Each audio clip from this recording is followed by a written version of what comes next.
Makapal na hamog nararanasan sa Baguio City. Mga turista, dagsana. Sundan sa report.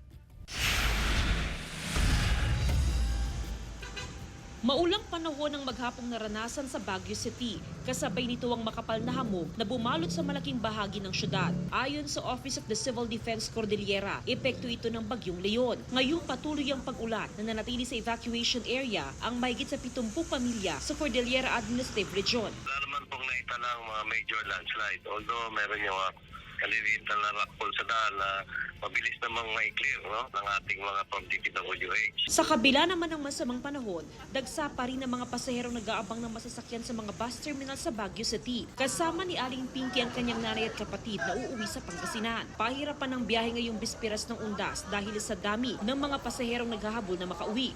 Mahirap na talaga pag ganitong tagulan. At saka yung maraming uwian ng mga pasahero kasi undas. Nagsimula na rin dumagsa ang mga bumibisita sa mga sementeryo sa Baguio City. Nasa halos 400 pulis ang nakadeploy sa 5 sementeryo sa syudad. Iba rin po yung mga nakadeploy sa mga places of convergence gaya ng mga malls, gaya ng mga tourist spots po. Si Aling Alice, kasama ang 2 anak, maaga na nagpunta sa sementeryo para bisitahin ang yumaong kaanak kahit pamalakas ang buhos ng ulan. Hindi naman kasi dating ganito ang ang panahon nung nakaraan. Talagang bibisita lang po talaga sa anak ko.